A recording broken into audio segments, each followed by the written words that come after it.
Bom dia. Graça, paz e bem da parte do Senhor Jesus Cristo, a todos e todas presentes, a toda a gente que nos acompanha pelas plataformas digitais. Seja muito bem-vindo e bem-vinda. Esse encontro é um encontro que de fato nos cura, nos restabelece, né, para uma nova semana. E eu fico sempre muito animado, muito empolgado em poder compartilhar com vocês aquilo que eu tenho sonhado para a comunidade e sei que essa partilha não é algo que nasce no coração humano, né, mas nasce vem do coração de Deus e nos cura. A maneira como a gente se conecta, a maneira como a gente se relaciona, como a gente conversa um com o outro, como a gente se abraça, tudo isso é muito curador, né. Preciso ser muito honesto com vocês. Ontem nós tivemos uma festa assim com mais intimista com a família, celebrando o aniversário da Lolo, e a gente aproveitou ainda o final do dia para, né, acompanhar o Brasil na Copa do Mundo. Foi um dia intensamente feliz para nós e intensamente também cansativo, né, por toda a dinâmica que a gente se propõe a fazer. A gente é brasileiro, né, a gente faz tudo, um monte de coisa. A gente pinta a rua, a gente faz fitinha, decora a casa, né, corre para comprar de última hora algum verde e amarelo para a gente colocar para comemorar, com a esperança de uma coisa que a gente nem tem muita esperança, né? Mas são festas de oportunidade, né?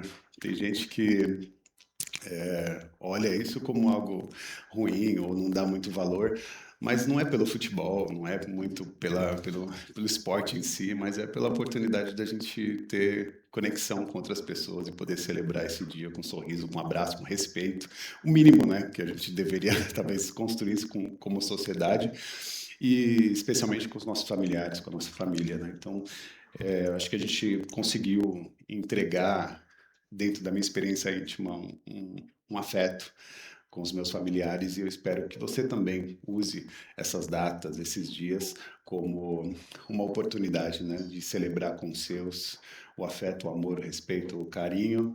A Copa é do Mundo, né? Os crentes já ficam assustados. É do mundo, ferrou. Adorei esse meme. Mas é isso, a Copa é de todos, é de todos, todas e todes, é para todo mundo, para toda a gente. Eu, quando cheguei em casa, cheguei já, claro, com a minha bateria social um pouco mais descarregada. Cheguei também com a minha bateria física bem cansada. E ali no silêncio do final do dia, eu comecei a refletir algo muito próximo do que a gente conversou no domingo passado, que é dentro dessa dinâmica do cansaço. O cansaço que nos atravessa em diferentes formas, de diversas maneiras, e eu acho que o cansaço acaba sendo um pouco do tema que tem me atravessado e a partir também não só das minhas vivências, mas das conversas que eu tenho tido com cada um de vocês.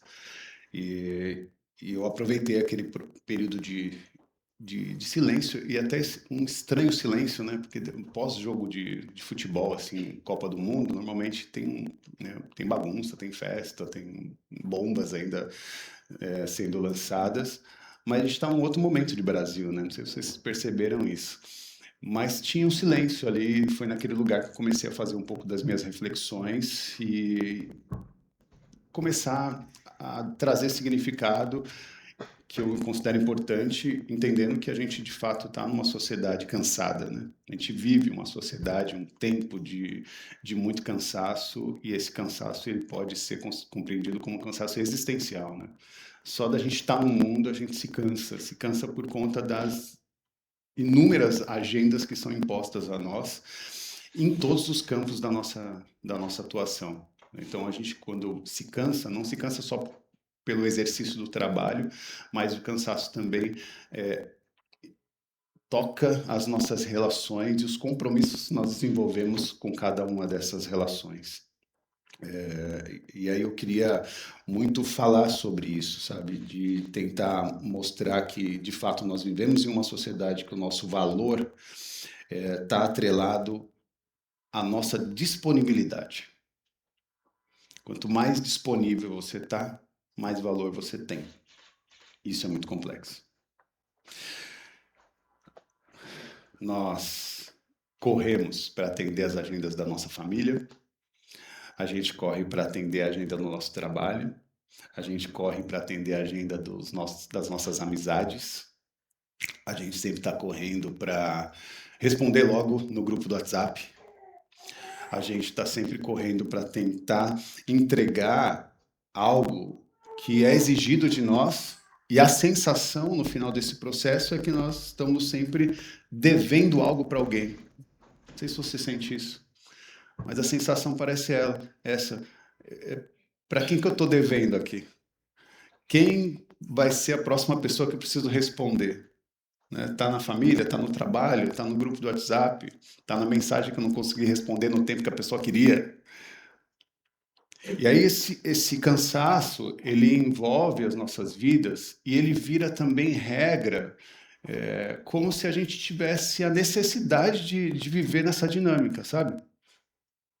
A própria religião, a própria sociedade acaba colocando ou ensinando a gente uma premissa que eu considero muito perigosa, que é amar significa estar 100% disponível. Então, o que é amar hoje para essa sociedade? Ou até mesmo para a religião? Amar é você estar disponível. 100%. Quando você ama, você está, de alguma forma, respondendo que você está entregando. Então, se você ama, você larga tudo e vai lá atender a agenda. Se você ama, você é a pessoa que resolve o problema do outro. É isso que é exigido de nós. Uma sociedade que se impõe à nossa agenda. E a gente vai ter que responder essa agenda em absoluto. Porque, na verdade, ninguém está muito interessado no, no status, né? Na maneira como a gente está. Está todo mundo querendo algo de nós, mas pouca gente preocupada sabendo como a gente está. Como nós estamos. E hoje eu quero olhar para o Evangelho, e descobrir, através dos textos bíblicos, uma espiritualidade madura, uma espiritualidade que exige de nós algo que eu considero muito difícil e que vai ser prática do nosso cotidiano, que é a coragem de frustrar expectativas. Vocês já me ouviram falar sobre essa relação de frustração, que normalmente ela não é dita nos púlpitos. Esta perspectiva de frustrar expectativas, especialmente frustrar pessoas, ela não é dita. Essas conversas elas não são feitas, e eu acho que a gente precisa conversar sobre isso. E eu, sabendo que falar desse tema é um tema muito delicado, eu escolhi nada mais ou ninguém menos do que o próprio Jesus. E aí eu queria que você abrisse no Evangelho de João, no capítulo 11, e a gente vai ler 2 versículos inicialmente no Evangelho de João, mostrando a dinâmica de Jesus e o paradoxo que ele se demonstra, se permite, esse paradoxo da demora. Um Deus que é demorado, um Deus que se demora. Jesus. O Evangelho de João, capítulo 11, versículo 5, diz assim: Jesus amava Marta, a irmã dela, e amava Lázaro. No entanto, quando ouviu falar de Lázaro, que Lázaro estava doente, ficou mais 2 dias no lugar onde ele estava. Até aí. Por enquanto. Ler esse trecho de uma história que a gente já conhece. Todos conhecem a história de Lázaro? Ler esse trecho da história exige de nós uma atenção, porque nesse texto contém um dos maiores paradoxos do Novo Testamento, que é um Jesus que recebe um recado, uma mensagem. Essa mensagem, ela é direcionada a Jesus, vinda das irmãs de Lázaro, uma família com quem ele amava, né? O versículo 3, um pouquinho antes da nossa leitura, diz assim: o Senhor, o pedido, né? Senhor, aquele a quem amas está doente. Versículo 3. Esse é o recado, essa é a mensagem no WhatsApp de Jesus naquele tempo. Jesus, a pessoa que você ama está doente. Isso é um desafio para a gente.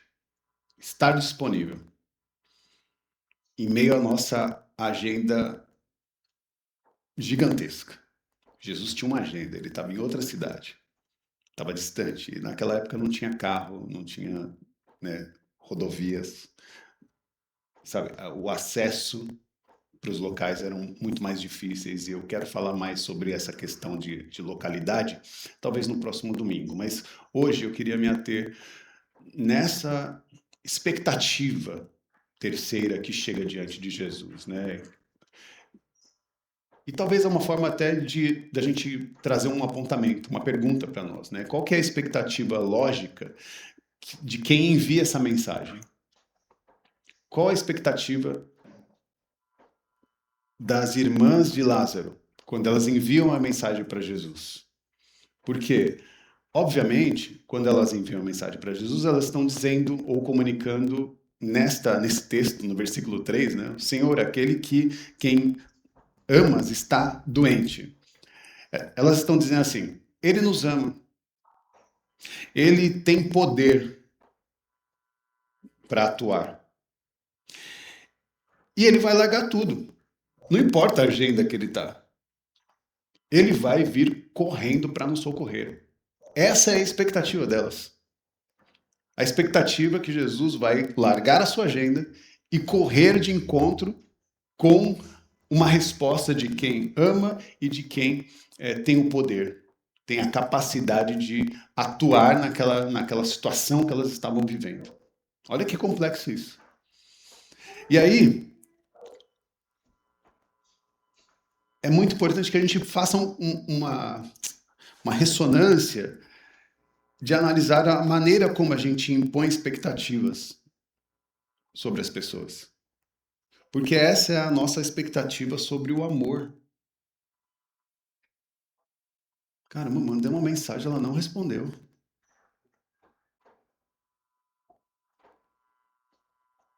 Eu pedi uma ajuda, não tive a resposta que estava aguardando. Cadê aquela pessoa nesse momento que eu mais preciso? Estão entendendo? Como a gente baliza a expectativa a respeito do amor? E aí o texto nos dá um nó na mente, porque o narrador ele faz questão de dizer que Jesus amava Marta e Maria, amava Marta, Maria e Lázaro. O texto começa assim, nós lemos 2 versículos, e em 2 versículos está dizendo, no primeiro, que Jesus amava aquela família. E no segundo versículo, o versículo seguinte, na verdade, uma quebra de expectativa, porque diz, no entanto, e aí sempre quando vem um mas, né, você já fica meio assim. Então assim, Jesus amava aquela Maria, aquela família, desculpe. Jesus amava aquela família. No entanto, ficou mais 2 dias onde ele estava. E aí, como que você vai olhar para Jesus? Um Jesus que se atrasa, um Jesus que não chega no tempo que a gente quer, um Jesus que se demora. Como que a gente vai se relacionar com um Deus demorado, que não responde no tempo que a gente quer, que não atua da maneira como a gente quer, que não comparece? Como que a gente se relaciona com um Deus que, segundo o texto, Jesus amava profundamente aquela família, mas ele não deixou que o senso de urgência Ele não deixou que a ansiedade daquelas pessoas tomasse a sua agenda, roubasse a sua agenda. Olha que coisa, que paradoxo, né? É incrível isso. E essa é uma forma da gente pensar até pelo tempo presente. Por isso que eu comecei a nossa mensagem, a introdução, falando sobre cansaço. E não tem como falar cansaço, né? Pelo menos, eu não consigo falar sobre cansaço sem lembrar do filósofo Byung-Chul Han, que escreveu A Sociedade do Cansaço, onde ele faz algumas denúncias a respeito exatamente dessa esfera, desse momento que a gente vive enquanto sociedade. Da maneira como a nossa agenda é roubada ou cooptada pela ansiedade de terceiros, pelo desejo de outras pessoas, pelo desejo do outro. Byung-Chul Han, ele vai dizer que a nossa sociedade está doente. Ele vai dizer que a nossa sociedade está doente e nós estamos nos destruindo porque perdemos a capacidade de dizer não. Nós estamos nos destruindo porque nós perdemos a capacidade de dizer: agora não dá,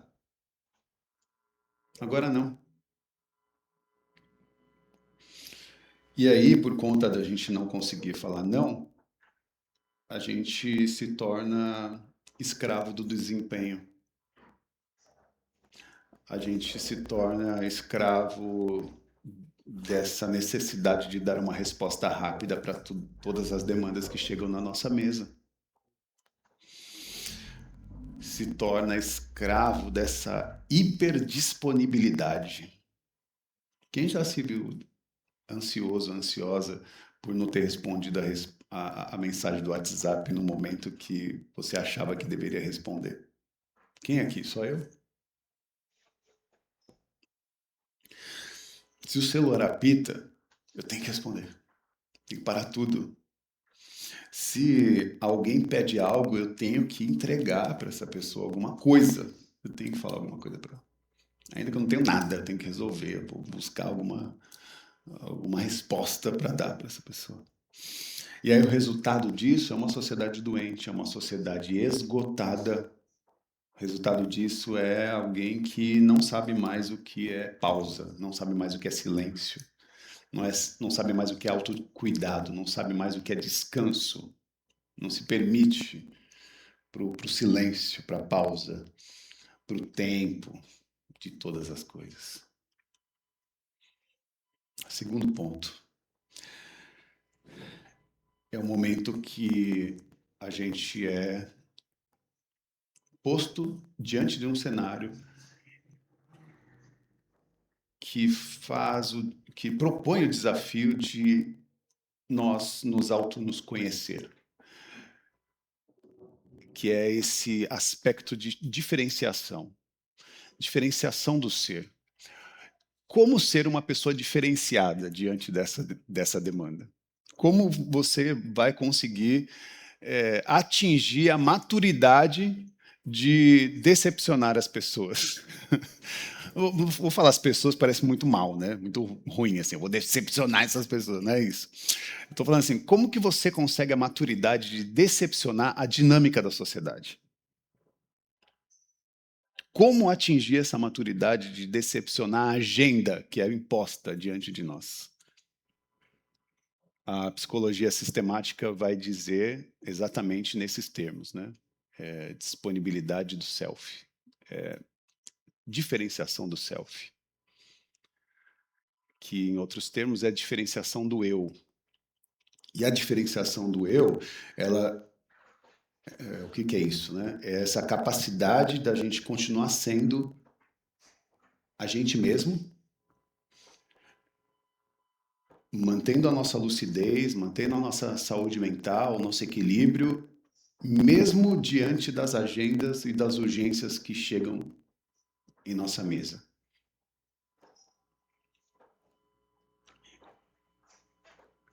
É esse lugar em que você se demonstra uma pessoa extremamente equilibrada no meio do caos. Domingo passado, quando a gente terminou a reunião, A Malu, ela veio dizer, Rafa, de fato, né? Tem alguns momentos que ela refletindo sobre o que eu falava, ela disse, é como estar dentro de um avião numa turbulência bruta, quando você está num momento de risco. A regra dentro do avião é que, ao cair as máscaras de oxigênio, você deve colocar a máscara primeiro e depois ajudar as pessoas que não estão conseguindo. Porque se você for ajudar a pessoa, talvez você não tenha oxigênio para propor essa ajuda. Eu gostei dessa lembrança, porque é um pouco disso, né? A gente está sempre pronto para colocar a máscara para salvar o outro e a gente esquece de dar o nosso primeiro oxigênio para conseguir oxigenar a nossa dinâmica na experiência da vida. E esse lugar, né, que mostra a diferenciação do self, ou a diferenciação do eu, faz com que você tenha lucidez no próprio ritmo que você dá diante das pessoas que estão ao seu redor em pânico e exigindo algo de você. Foi exatamente isso que Jesus fez. As irmãs estavam em pânico, os discípulos estavam confusos, mas Jesus manteve a sua diferenciação. Ele teve a maturidade de decepcionar. E aqui é um lugar que eu gostaria que vocês prestassem bem atenção, porque Jesus teve a maturidade de decepcionar essas pessoas no curto prazo. Porque quem exige urgência quer resposta no curto prazo. E o que Jesus entregou para aquela família e também para as pessoas que estão ao seu redor, como os próprios discípulos, Jesus entregou para eles uma resposta a longo prazo. O pedido das irmãs de Lázaro era para a cura de Lázaro, que estava enfermo. Elas não contavam que ele morreria tão rápido a ponto de Jesus não chegar. Ele morreu. E Jesus, quando chega, não chega mais e encontra o seu amigo enfermo. Ele encontra o seu amigo morto, sendo sepultado. As suas irmãs chorando, os seus amigos, a sua comunidade chorando, a sua perda, a sua dor, o seu sofrimento. E Jesus não responde no curto prazo, porque se ele chegasse a tempo, ele conseguiria responder à súplica de Marta e de Maria. Ah, Senhor, se o Senhor tivesse chegado, Lázaro não teria morrido. E Jesus, poxa, eu sempre disse para vocês que se crerem, vocês veriam a glória de Deus. Mas Jesus vai, e vai para experimentar aquela tragédia de perto. Porque perder alguém é sempre uma grande tragédia. E por mais que ele seja 100% homem, ou seja, invadido de toda emoção, de dor, de sofrimento, ele também era 100% Deus e ele sabia que ele poderia resolver aquele cenário, mas algo extraordinário acontece. Jesus chega naquele sepultamento onde todo mundo estava chorando e ele não fala assim, ô, todo mundo quietinho, vamos parar esse chororô. Ele não faz isso. O que Jesus faz? Qual é o menor versículo da Bíblia, né? Para a escola bíblica? Jesus chorou. Porque há momentos que Jesus vem para chorar. E Jesus se permite chorar. Se permite a vivenciar aquela dor, aquele sofrimento com o seu, sem desprezar, sabe? Não despreza a dor do outro. Mas ao passar aquele momento, ele entrega uma resposta do longo prazo, que é a resposta da ressurreição. É o que ninguém esperava. Todo mundo queria o curto prazo respondido, e Jesus falou: o que eu tenho para vocês agora e para sempre é uma resposta de ressurreição. É uma resposta de longo prazo. A morte não tem a última palavra, porque eu proponho para vocês uma vida eterna, uma vida que não acaba mais. É a ressurreição que chega para responder o longo prazo que o Eterno quer para todos e todas. E aí, trazendo isso para o nosso cotidiano aqui na Rede 80, eu acho que a gente precisa aprender um pouco mais com a urgência de desromantizar a nossa própria exaustão. Parar de celebrar o nosso cansaço, a nossa exaustão. E amadurecer um pouquinho mais. A compreender, a saber aquilo que de fato tem nos atravessado e por que que nós estamos cansados. Talvez simplesmente porque a gente não aprendeu ainda a falar não. Agora não dá. Agora eu não consigo resolver isso.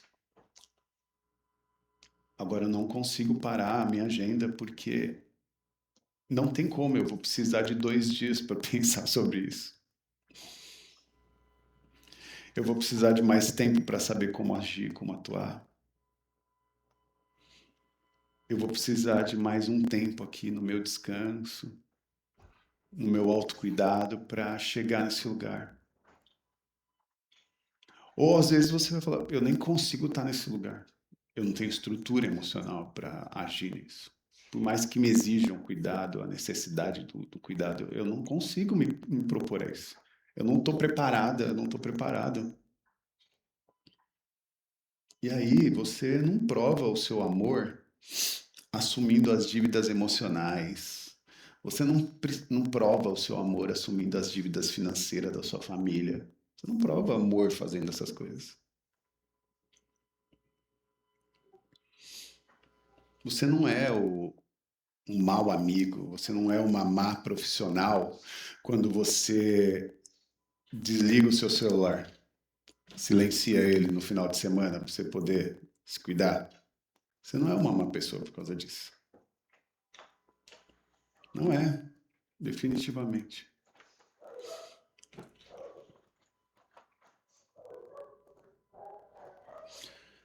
A gente precisa saber, entender ou conhecer, atravessar essa jornada de saber de fato o que é o amor. A gente não pode ser roubado por por um falso significado da palavra amor. Amar alguém de verdade não significa se tornar refém emocional ou emocionalmente de outro. Não significa você se pôr refém às emoções terceiras. Então eu quero concluir a minha mensagem trazendo para vocês a possibilidade de um verdadeiro autocuidado. Porque é um pouco disso que eu tenho falado nos últimos domingos. Como que a gente vai se propor a vivenciar um autocuidado que, de fato, o Evangelho propõe para nós? Jesus só conseguiu chegar em Betânia inteiro, só conseguiu chegar inteiro, porque ele só conseguiu também ser capaz de chorar, ele só conseguiu acolher aquelas famílias porque ele se permitiu a, a esse tempo de reflexão, esse tempo de baixar o calor dos discípulos que estavam ansiosos a saber, e aí, qual vai ser a sua resposta? Porque Jesus falava, não, a gente vai para lá. E aí alguns falavam assim, não, Jesus, mas a gente não pode parar a agenda para... Não, a gente, sabe, aquela tensão acontecendo. Jesus precisou acalmar quem estava perto, fazer a métrica, né, do espaço-tempo, porque ele estava distante. O pedido exigia que ele estivesse naquele momento, e aquele momento não dá, porque até ele chegar naquela região demoraria o seu trajeto, a viagem. Um verdadeiro autocuidado, eu torno a dizer, não é a gente fazer uma boa skincare. O verdadeiro autocuidado não é a gente fazer uma boa viagem. O que o Evangelho nos apresenta como verdadeiro autocuidado é a capacidade da gente suportar a culpa de não atender às expectativas, especialmente às expectativas irreais dos outros. Isso é um verdadeiro autocuidado. É ter essa ousadia, né, de ver a mensagem chegando, e aí você pega ela, você faz a leitura e fala, puxa, isso não é urgente. Para você ser justo contigo mesmo. Eu não vou conseguir resolver isso agora. Eu não vou ter capacidade emocional. Eu não preciso carregar o mundo nas costas. Eu não preciso carregar a dor e sofrimento de todo mundo nas costas. Eu não sou caixa eletrônico para que quando tiver uma urgência venha alguém sacar minha energia, sacar o meu emocional, sacar também o meu dinheiro. Esse equilíbrio, meus irmãos, é o que o Evangelho propõe. É a capacidade da gente abrir mão dessa síndrome de salvador do mundo. Síndrome de salvadora do mundo, como eu disse no domingo passado, que a gente gosta. A gente gosta de ser salvador do mundo. Sabe por quê? Porque alimenta nosso ego. Não é bom saber que você é uma pessoa que pode ajudar? Todo mundo quer ser uma pessoa que ajuda. Só que você tem que tomar cuidado para não cair nessa síndrome de salvadora do mundo, de salvador do mundo. Porque a gente não vai conseguir carregar o mundo nas costas sozinho. Entender os nossos limites. E o meu apelo pastoral para vocês é que nessa manhã você tire de fato todo o fardo das costas, da mochila, né, dos ombros, especialmente aqueles que não são seus. E comece a observar tudo aquilo que está acontecendo de dentro, por dentro. E devolva a urgência, sabe? Devolva a urgência para quem. Devolva a urgência para quem tem urgência. Ó, essa carga aqui não é minha. Não dá.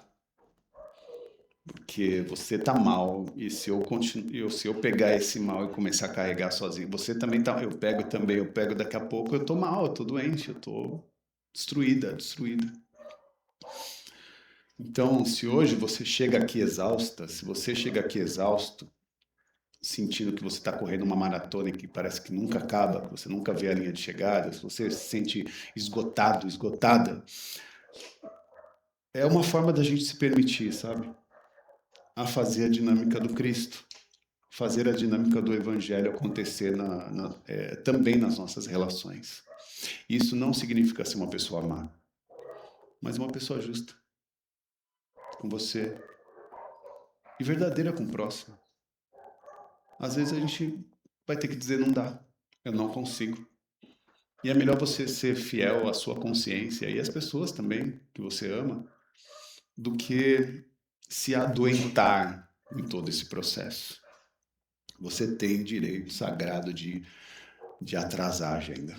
Você tem esse direito. Você tem esse direito sagrado de chegar atrasada. Você tem o direito sagrado de aproveitar 2 dias de descanso. 2 dias de descanso. Você não precisa fazer 7 por 0. A gente só está querendo 2 dias hoje de descanso.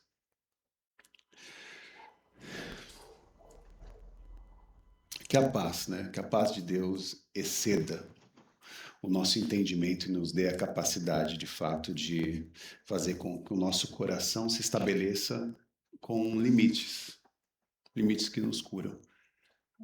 Limites que nos propõem oportunidade para uma nova jornada que vai ser respondida não no curto prazo, mas no longo prazo, porque Deus está sempre falando de eternidade, de vida saudável, vida plena, eterna para todos nós. Amém, meus irmãos?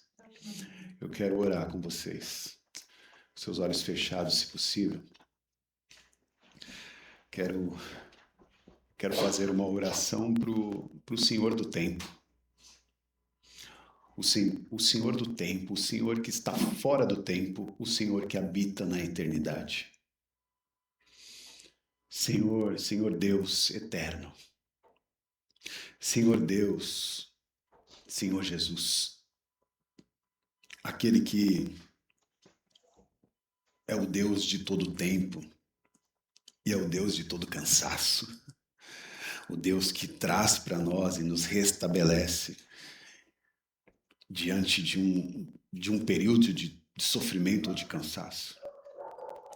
Que nessa manhã nós possamos te entregar todas as nossas urgências, toda a nossa ansiedade, todo o nosso esgotamento, que nós possamos entregar diante de ti e nos confessarmos também muitas vezes pela nossa responsabilidade de ficar assumindo questões que a gente não consegue carregar e se machucando. A gente não quer continuar refém das expectativas do outro. A gente não quer mais perder o nosso próprio eixo tentando agradar todo mundo. Ah, Deus, nós precisamos de Ti, nós precisamos da Sua coragem, nós precisamos de uma capacidade que nos dá amadurecimento para seguir na vida. Nos ensina, Senhor, a ter essa coragem, a coragem do Teu Filho Jesus. Nos ensina, Pai. Nos dê lucidez, visão de longo alcance. Não nos deixe perdidos nas dinâmicas de curto prazo, mas que o nosso olhar esteja na eternidade.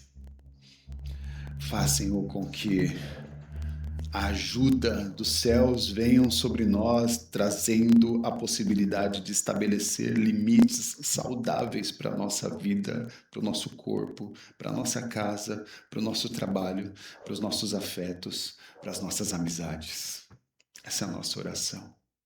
Liberta-nos, Senhor, de todas as urgências que nos absorve vida. Liberta-nos, Jesus, e nos traz um rio, um manancial de águas vivas que nos propõe ressurreição no mundo que sofre. Essa é a nossa oração, esse é o nosso sonho de comunidade, que ninguém aqui mais adoeça a dor da lida do tempo. Que todos aqui possam ser resgatados desse lugar submerso de tensão, de tensões e cansaços. Nos dá, Senhor, o alívio, nos dá a oportunidade de respirar. Nos propõe dias melhores, dias de paz, dias a mais, dias de conforto, dias de bons descansos. Nos permite, Senhor, voltar a sonhar. Essa é a nossa oração. E fazemos isso inspirados no Teu Filho Jesus. Que o sopro da rua divina, do Espírito, venha sobre nós, nos restabelecendo para a jornada, para a vida. Que saiamos todos aqui em paz, curados e curadas, e com um olhar volto a uma nova perspectiva.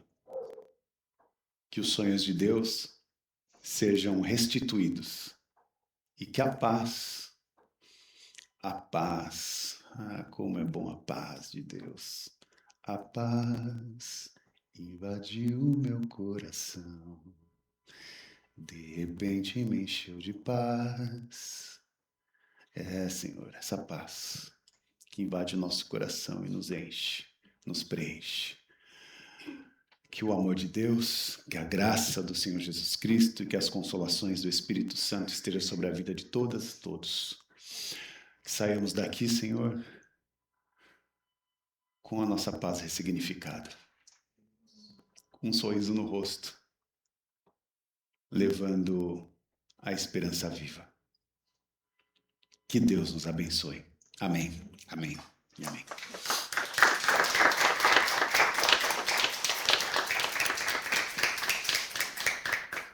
Dê um abraço de paz, de cura em todos os presentes. Amém.